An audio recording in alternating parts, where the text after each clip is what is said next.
Prince, Chapter 1. Once, when I was 6 years old, I saw a magnificent picture in a book called True Stories from Nature about the primeval forest. It was a picture of a boa constrictor in the act of swallowing an animal. Here is a copy of the drawing.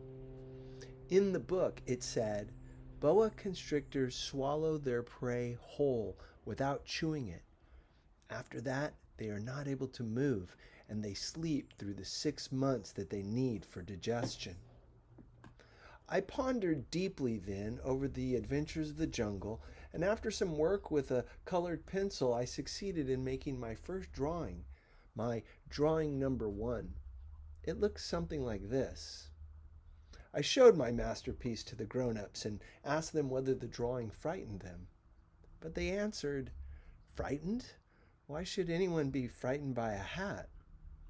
My drawing was not a picture of a hat. It was a picture of a boa constrictor digesting an elephant. But since the grown-ups were not able to understand it, I made another drawing. I drew the inside of a boa constrictor so that the grown-ups could see it clearly. They always need to have things explained. My drawing number 2 looked like this.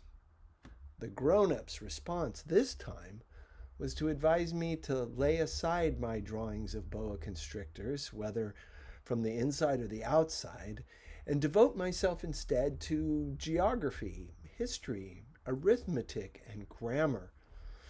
That is why, at the age of 6, I gave up what might have been a magnificent career as a painter. I had been disheartened by the failure of my drawing number 1 and my drawing number 2. Grown-ups never understand anything by themselves, and it is tiresome for children to be always and forever explaining things to them. So then, I chose another profession and learned to pilot airplanes. I have flown a little over all parts of the world, and it is true that geography has been very useful to me. At a glance, I can distinguish China from Arizona. If one gets lost in the night, such knowledge is valuable. In the course of this life, I have had a great many encounters with a great many people who have been concerned with matters of consequence. I have lived a great deal among grown-ups.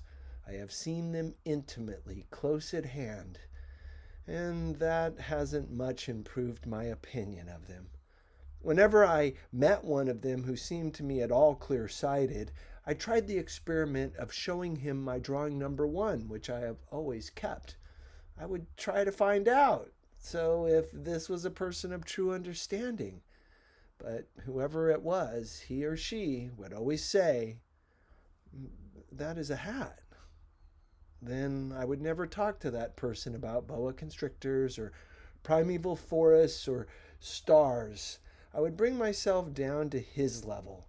I would talk to him about bridge and golf and politics and neckties. And the grown-up would be greatly pleased to have met such a sensible man.